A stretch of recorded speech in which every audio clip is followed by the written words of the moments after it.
February 14th, 1942. Converse Laboratory Basement, Harvard University. The Chemical Breakthrough.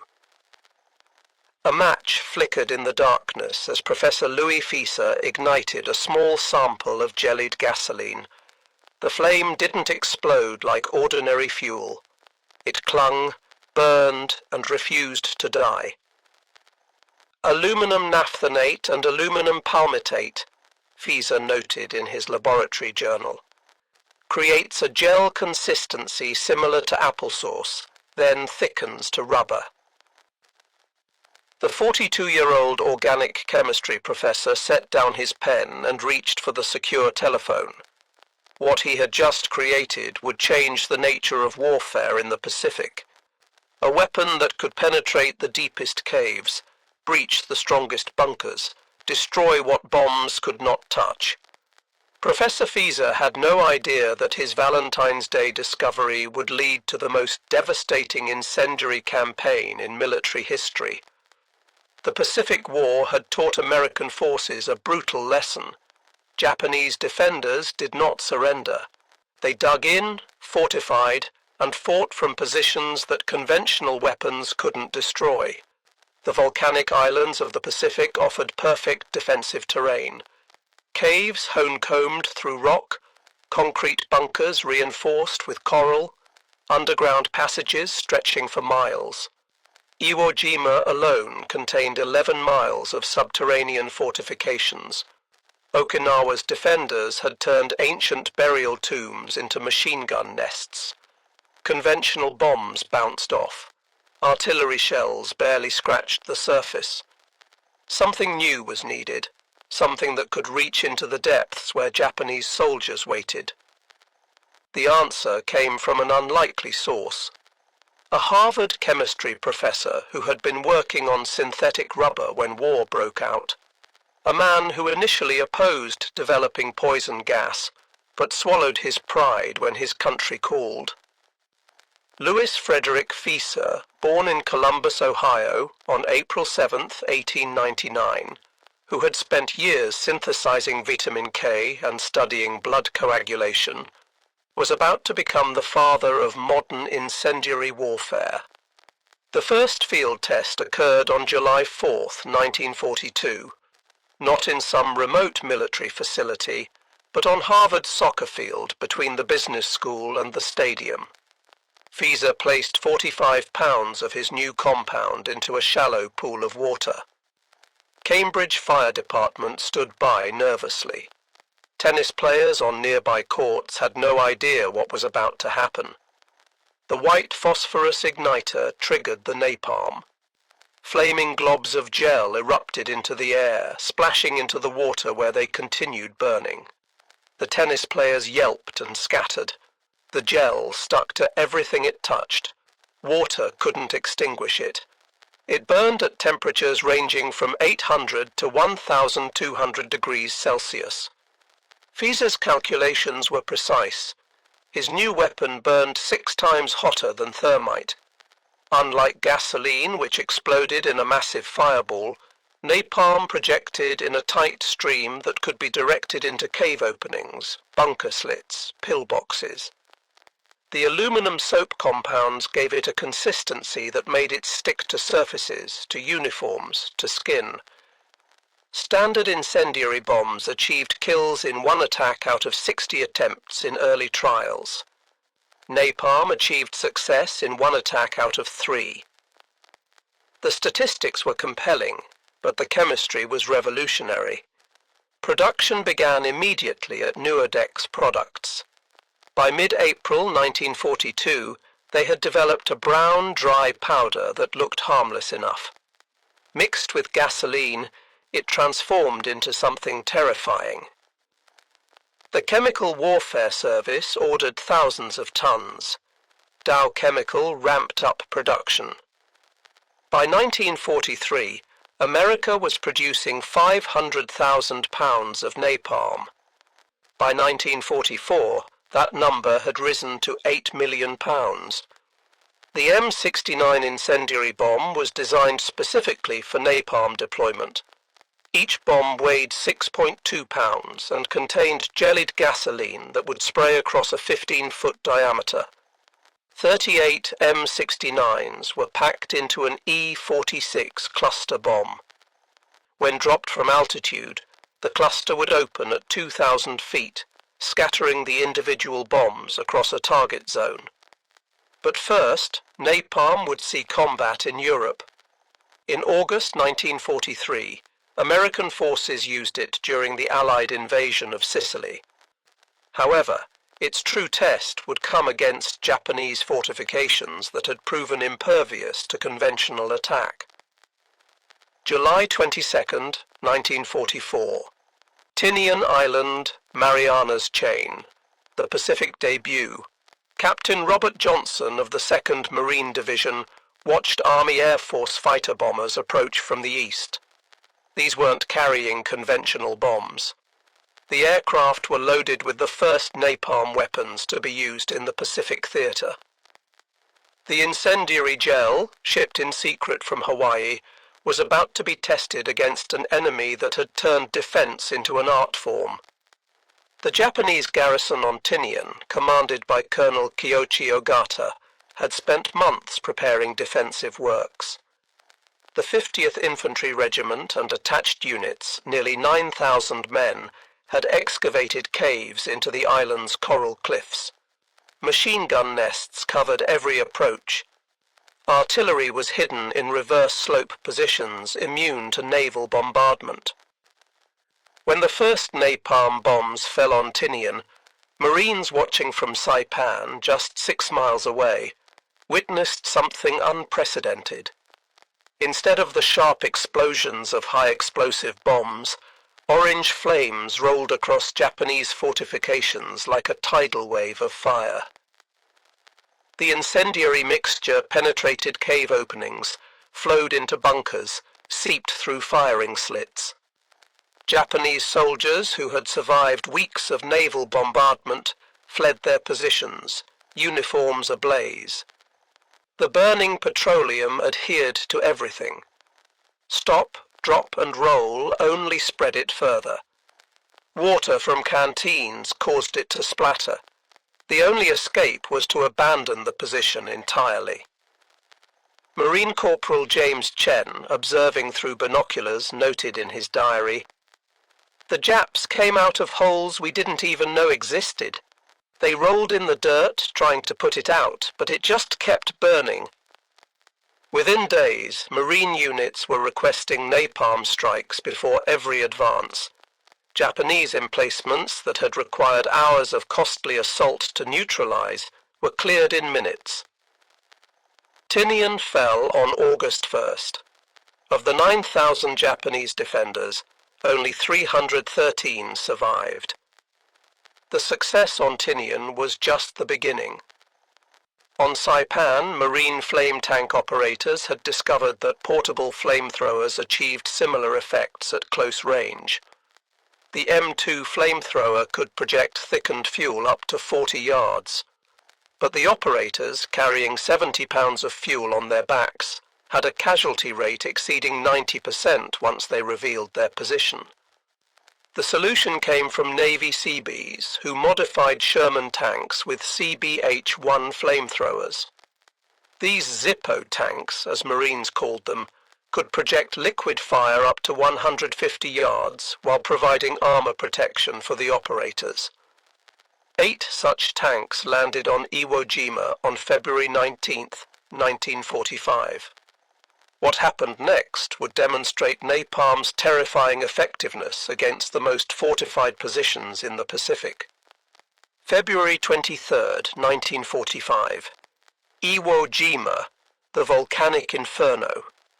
Corporal Herschel Woody Williams crept toward a Japanese pillbox, dragging his M2 flamethrower through volcanic ash. His unit had been stopped by interlocking fields of fire from concrete emplacements. Artillery hadn't worked. Naval gunfire had failed. Conventional assault meant suicide.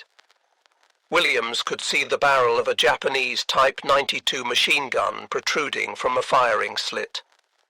Bullets sparked off the steel tanks on his back, 20 yards, 15 yards. At 10 yards, he triggered the igniter. A stream of thickened fuel shot through the slit. The bunker became a furnace. Temperatures inside exceeded those of a crematorium in seconds. The concrete itself began to crack from thermal shock.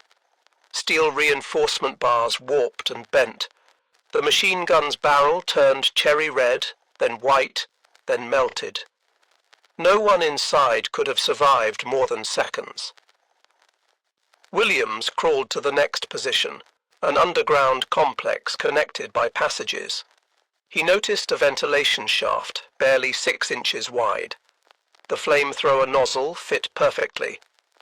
One trigger pull sent flaming gel flowing through the entire system. Japanese soldiers emerged from hidden exits 50 yards away, their bodies wreathed in flames that couldn't be extinguished. In 4 hours, Williams neutralized 7 major fortifications. Positions that had stopped an entire Marine regiment were cleared by one man with a flamethrower. He would receive the Medal of Honor for his actions, but the real hero was the weapon he carried.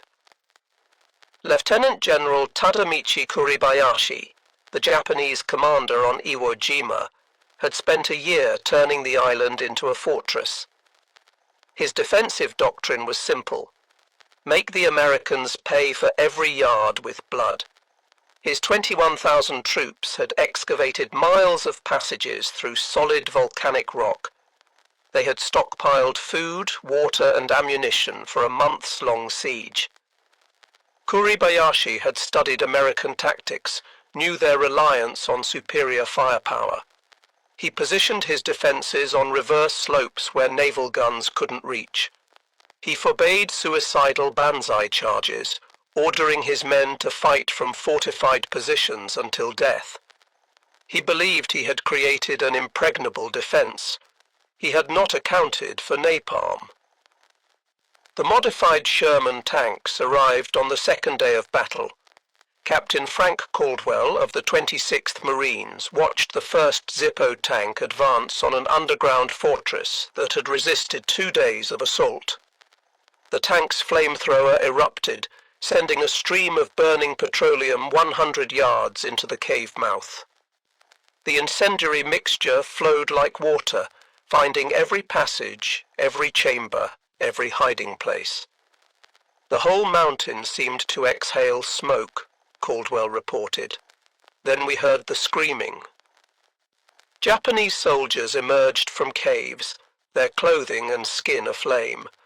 Those who made it out were cut down by Marine riflemen. Those who stayed inside were incinerated. The subterranean complex, which military planners had estimated would take a week to clear, was neutralized in 20 minutes. The 8 flame tanks on Iwo Jima consumed 10,000 gallons of thickened fuel per day.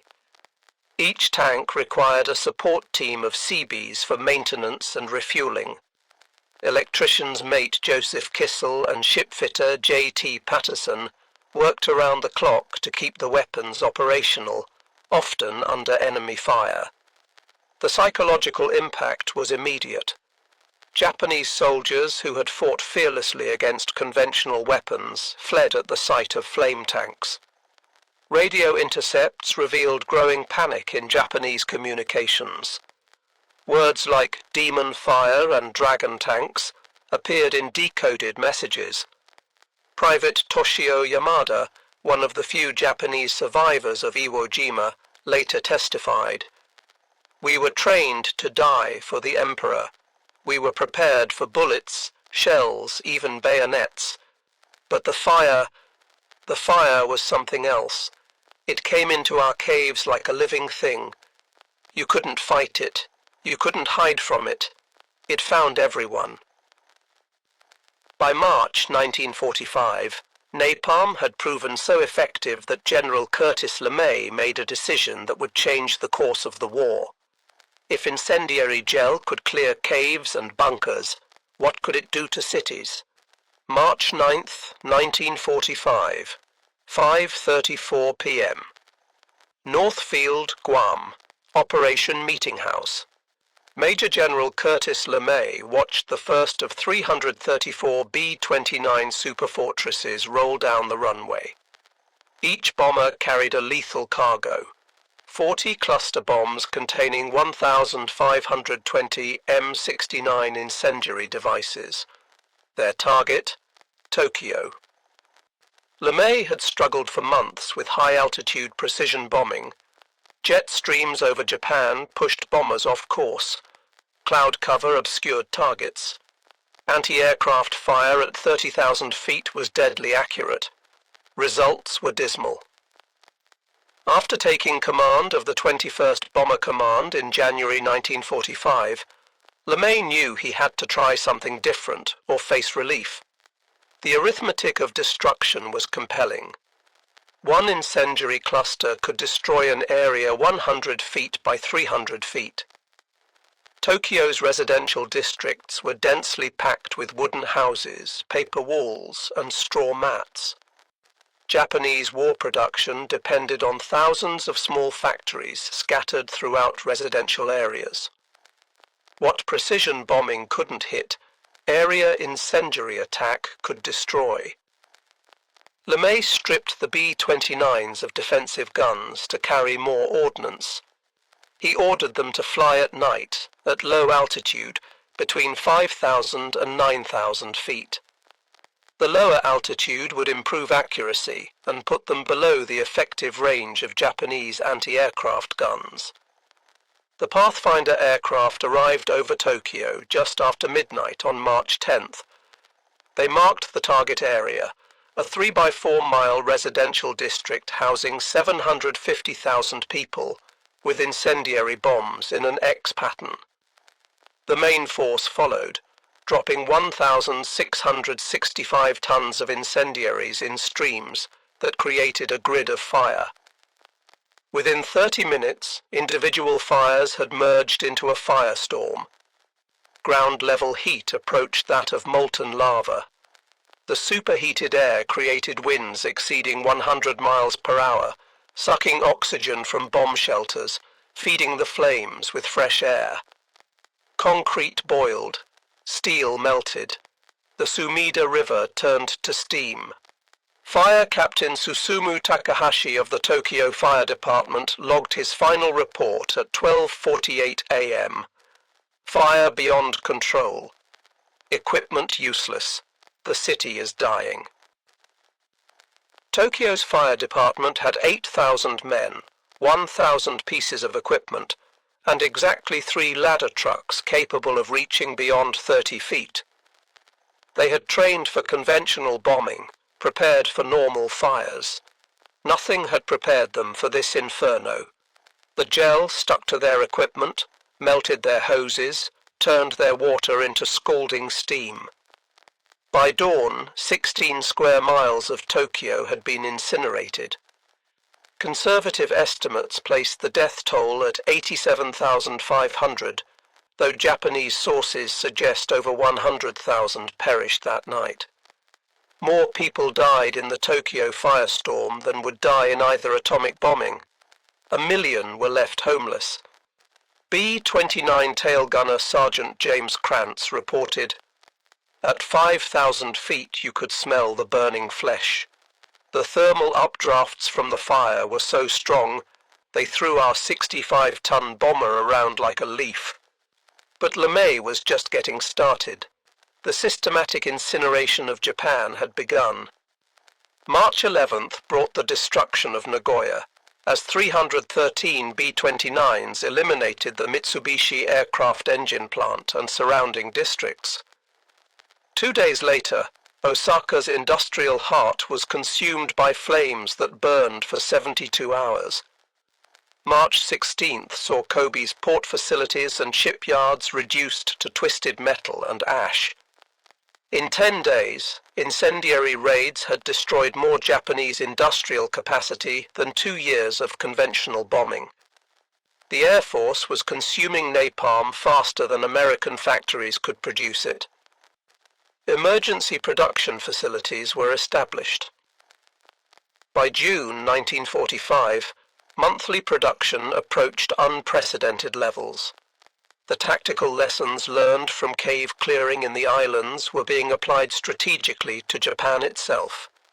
April 1st, 1945, Okinawa, the final crucible. If Iwo Jima had been hell, Okinawa was something worse. The island's 450,000 civilians were caught between 100,000 Japanese defenders and 180,000 American attackers. The Japanese had turned every tomb, every cave, every hill into a defensive bastion. Lieutenant General Mitsuru Ushijima had learned from Iwo Jima. His troops dug deeper, fortified stronger, and prepared for flame attack. They installed water reservoirs in caves, created fire breaks in passages, and developed crude protective gear from wet cloth and mud. It proved futile. The 713th Tank Battalion had been entirely converted to flame tanks for Okinawa. 54 Sherman tanks equipped with Ronson flamethrowers, capable of projecting incendiary streams 60 to 80 yards. The Navy's chemical units had prepared 250,000 gallons of thickened fuel. Every Marine Rifle Company had attached flamethrower teams. The battle for Wanna Ridge demonstrated napalm's evolution as a tactical weapon. Japanese defenders had created interlocking fortifications on reverse slopes, immune to artillery and air attack. Marines of the 1st Division spent 3 days trying to advance 100 yards, suffering massive casualties. On May 14th, Marines implemented an innovative tactic. They hauled barrels of the incendiary mixture to the ridge top, punctured them with rifle fire, and rolled them down into Japanese positions. White phosphorus grenades ignited the flowing gel. The entire draw became a cauldron of flame. Defensive works that had resisted for days were cleared in hours. Private First Class Eugene Sledge, observing the attack, wrote, "The Japanese came running out of caves we didn't know existed, their clothes and bodies on fire. Some tried to surrender, but it was too late. The napalm had already done its work. They collapsed after a few steps, the fire still burning even after they were dead." The psychological impact on Japanese civilians was devastating. Thousands had taken shelter in caves, following military instructions. When flame tanks approached, they faced an impossible choice: burn in the caves or emerge into machine gun fire. On May 30th, Marines discovered a cave containing 450 civilians near Shuri Castle. Lieutenant John Stevens of the 6th Marine Division attempted to convince them to surrender. When they refused, military necessity took over. The flame tank crew gave 3 warnings in Japanese. No response. The flamethrower ignited, sending its deadly stream deep into the cave system. Stevens later testified, "We could hear them screaming for 5 minutes, then silence. When we finally entered, we found mostly women and children. The flames had consumed all the oxygen. Most had suffocated before the fire reached them. It was a mercy, I suppose." The Army Chemical Warfare Service documented every engagement. Flame tanks on Okinawa consumed 200,000 gallons of thickened petroleum. Underground fortresses that would have required weeks to clear with conventional weapons were neutralized in hours. Japanese bastions that had stopped entire divisions were overcome by flame tank sections. But the cost in civilian lives was staggering. Estimates suggest that flame weapons were responsible for at least 20,000 civilian deaths on Okinawa, though exact figures remain disputed. The weapon that had been developed to save American lives was indiscriminate in its destruction. Colonel Unmacht's flamethrower group had grown from a handful of Seabees to a major military organization. Production facilities in Hawaii operated continuously. Training programs graduated hundreds of flame tank operators monthly. The industrial might of America had turned FISA's laboratory discovery into mass production. By summer 1945, the transformation was complete. The Pacific War had become a conflagration. The air campaign's climax, July-August 1945. General LeMay's B-29s were now conducting incendiary raids with mechanical precision. The target list expanded from major cities to smaller industrial towns. Intelligence identified 180 Japanese urban areas suitable for firebombing. By late July, 67 cities had been attacked with varying degrees of destruction, some losing entire districts, others suffering damage to key industrial areas. The scope of destruction defied comprehension. Each B-29 could carry 40 cluster bombs. A 300-plane raid could deliver nearly 500,000 individual incendiary devices. Every bomb created a pool of flame 15 feet in diameter that burned for 6 minutes at temperatures that could melt aluminum. Japanese firefighting doctrine had completely collapsed.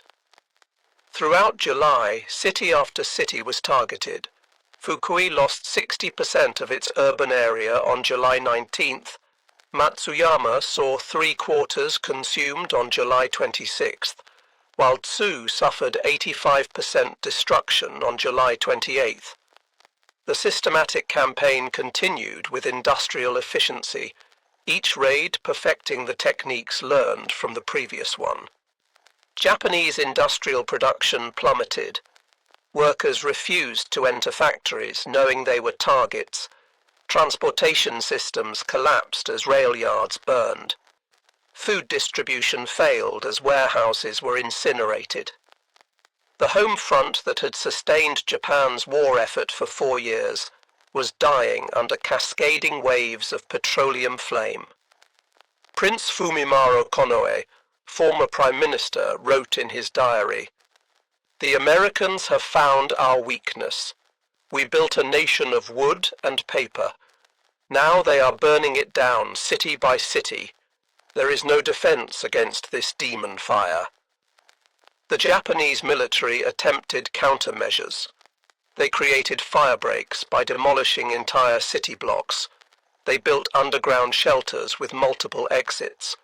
They distributed primitive protective equipment made from treated cloth. None of it worked. The burning petroleum found its way into every shelter, every hiding place, every refuge. Dr. Yoshio Nishina, Japan's leading physicist, was tasked with developing defenses. His report to the Imperial General Headquarters was bleak.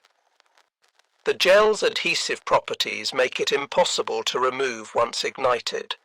Its combustion temperature exceeds our material's tolerance. The only defense is to prevent the enemy from delivering it. Since we have lost air superiority, there is no defense. August 1st, 1945. Preparations for invasion. Operation Downfall, the invasion of Japan, was scheduled for November. Military planners studied the lessons of Iwo Jima and Okinawa. Japanese defensive preparations on Kyushu were extensive. Intelligence identified 10,000 caves, 5,000 bunkers, and elaborate underground networks. Conventional assault would cost an estimated 1 million American casualties. The solution was incendiary warfare on an unprecedented scale. Plans called for 75 flame tank battalions, over 4,000 tanks. Chemical units would stockpile 5 million gallons of thickened fuel. Every rifle company would have organic flamethrower squads. B-29s would conduct rolling firebombings ahead of ground forces. Under Secretary of War Robert Patterson gave flame tank production the same priority as the Manhattan Project. The entire industrial capacity of America was being mobilized to produce incendiary weapons. But the invasion would never come. August 6th, 1945. Hiroshima. The atomic bomb killed 70,000 instantly. The world gasped at the destruction of a city by a single bomb. But Curtis LeMay was unimpressed. His firebombing raids had already attacked 67 cities, with many suffering extensive destruction. Tokyo alone had suffered more deaths than Hiroshima. The atomic bomb was spectacular, but incendiary raids had done more cumulative damage. August 9th, Nagasaki. Another atomic bomb, another city destroyed. But that same night, 95 B-29s dropped conventional incendiaries on Yawata. The conflagration burned for 2 days. August 14th witnessed the last major raid.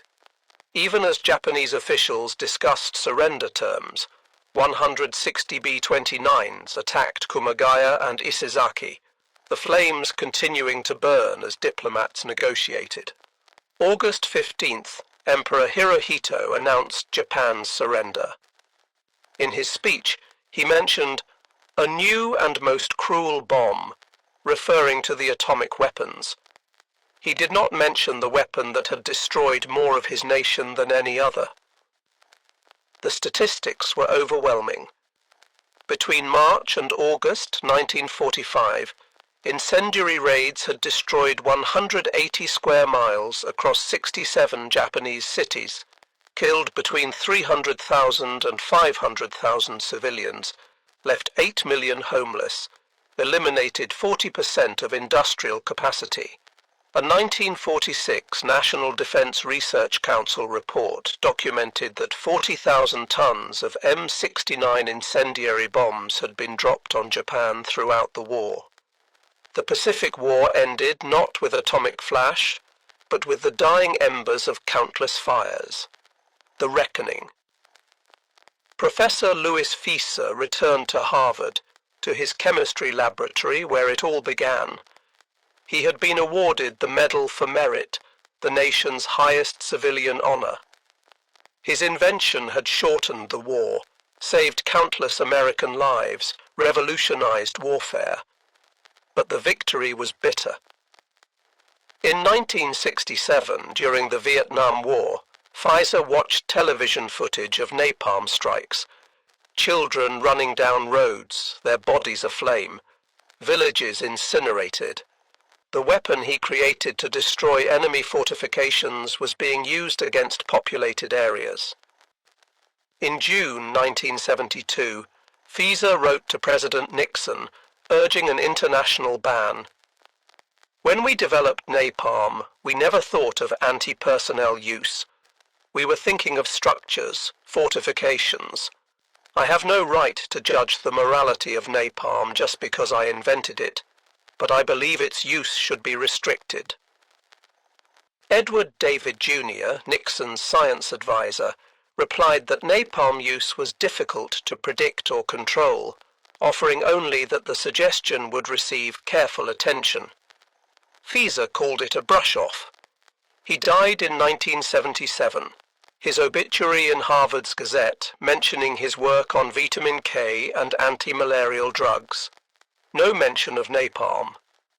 The university had quietly erased the weapon from his official legacy. The tactical revolution was complete. The age of static fortification had ended. No bunker was safe from flowing flames, no cave deep enough to escape the incendiary torrent. The volcanic fortresses of the Pacific, carved from solid rock and defended with fanatical determination, had fallen to a weapon developed in a Harvard basement.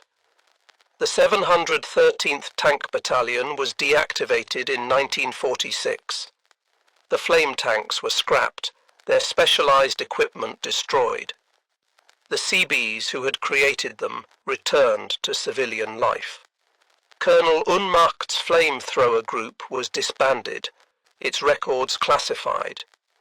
Veterans rarely spoke of what they had witnessed. Marine Corporal Raymond Hart, who served on Iwo Jima, would only say, "The flamethrowers got it done." Woody Williams, the last surviving Medal of Honor recipient from Iwo Jima, focused his post-war efforts on Gold Star families, never discussing the weapon that made him famous. Eugene Sledge wrote, "We thought the Japanese were cruel. Then we brought flamethrowers. War makes monsters of everyone." The military implications were clear. Technology had overcome determination. Chemistry had defeated courage. Industrial capacity had proved more decisive than warrior spirit. The samurai tradition that had sustained Japan for centuries perished in petroleum flames. Modern military doctrine incorporated the lessons. Every major military developed flame weapons. International law attempted to regulate incendiary weapons.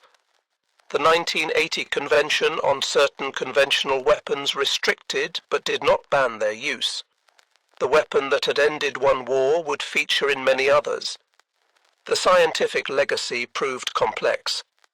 Research into jellied petroleum led to developments in polymer chemistry, fire suppression technology, and materials science. The same aluminum soap compounds that made gasoline adhesive found applications in industry and medicine. Knowledge gained from studying thermal effects led to advances in burn treatment, but the moral questions remained unanswered. Was the firebombing of Tokyo a war crime? Were the civilian deaths on Okinawa justified by military necessity?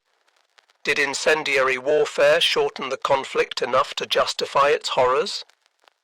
Historians continue to debate these questions, finding no easy answers. Japanese survivors formed the Association of Tokyo Air Raid Victims, documenting testimonies, preserving memories. Museums in Tokyo, Osaka, and Kobe display melted artifacts, photographs of devastation, lists of victims. School children learn about the night of black snow when burning debris fell like dark precipitation. The transformation of warfare was complete. The Pacific War had begun with torpedo planes at Pearl Harbor and ended with the systematic incineration of Japan. Between those events, the nature of combat had fundamentally changed. Individual skill and courage still mattered, but technology and industrial production determined outcomes.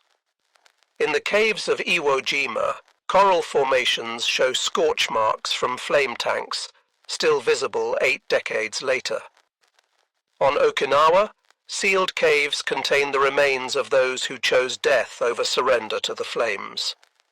In Tokyo, memorial parks mark areas where entire neighborhoods vanished in single nights. Professor Fieser's formula was elegantly simple. Aluminum naphthenate plus aluminum palmitate plus gasoline equals napalm. The calculus of war had become chemistry. The chemistry of destruction had become industrial production. The age of limited war was over. Standing in the ruins of Tokyo in September 1945, General Curtis LeMay surveyed the devastation. "We scorched and boiled and baked to death more people in Tokyo that night than went up in vapor at Hiroshima and Nagasaki combined," he observed. But it was war. They started it. We finished it. The Pacific Ocean had witnessed the birth of modern total war, not through atomic weapons that grabbed headlines, but through a humble gel that burned unquenchably. Napalm had changed warfare forever. The weapon born in a Harvard basement had killed more Japanese than any other American weapon. It had consumed a nation that believed itself divinely protected. The strategic bombing survey conducted after the war reached a stark conclusion. Japan would have surrendered by November 1945 even without the atomic bombs, even without Soviet entry. The systematic firebombing campaign, more than any other factor, had broken Japan's ability to continue fighting. For the scientists who developed these weapons, the moral burden proved heavy. Louis Fieser was not alone in his regrets. Many chemists and engineers who worked on incendiary weapons struggled with the consequences of their creations. The Seabees who modified the flame tanks left few records. These construction battalions, trained to build, had become instruments of destruction. For Japanese survivors, the trauma lasted generations. Children who fled through burning streets grew up with recurring nightmares. The smell of gasoline could trigger panic attacks decades later. Burn scars served as permanent reminders. Yet from this destruction came an unexpected result. The same Japan reduced to ashes by American firebombing would become one of America's strongest allies. The cities that had been incinerated rose again as centers of commerce and culture. Tokyo, which suffered the most devastating single raid in history, became one of the world's great metropolises. In military academies worldwide, the Pacific firebombing campaign is studied as both a masterpiece of strategic execution and a cautionary tale about the nature of total war. The integration of tactical and strategic incendiary warfare showed how a single weapon system could scale from individual bunkers to entire cities. Modern international law has attempted to address these issues. The Protocol on Prohibitions or Restrictions on the Use of Incendiary Weapons, adopted in 1980, restricts but does not eliminate their use. Military necessity still often trumps humanitarian concerns.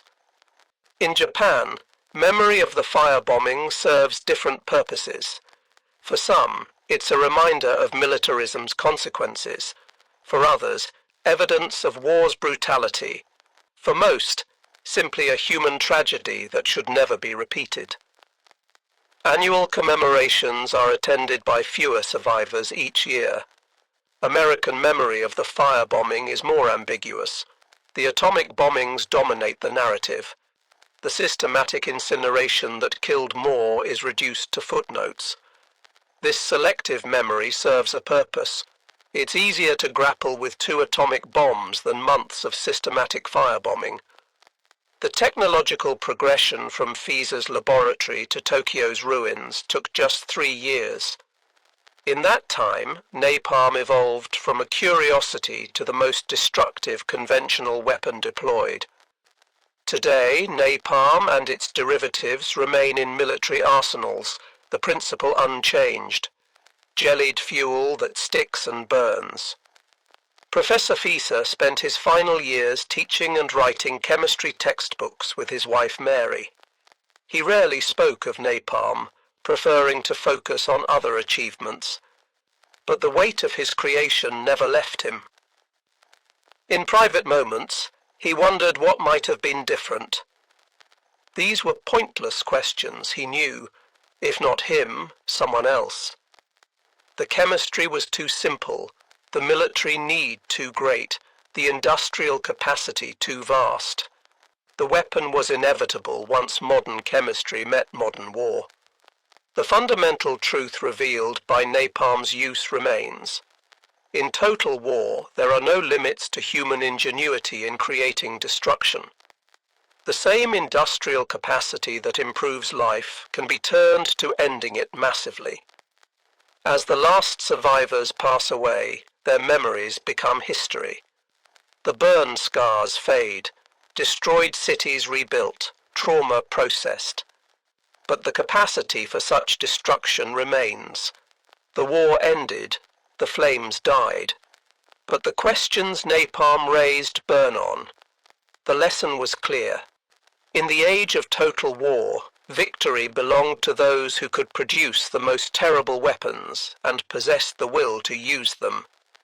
Japan's defensive positions, carved from volcanic rock and defended with suicidal courage, had collapsed under American incendiary assault. The Fortress Pacific had burned, and from its ashes arose the modern world, forever changed by a weapon born in a university laboratory, tested on a soccer field, and deployed across an ocean of islands until it consumed an empire.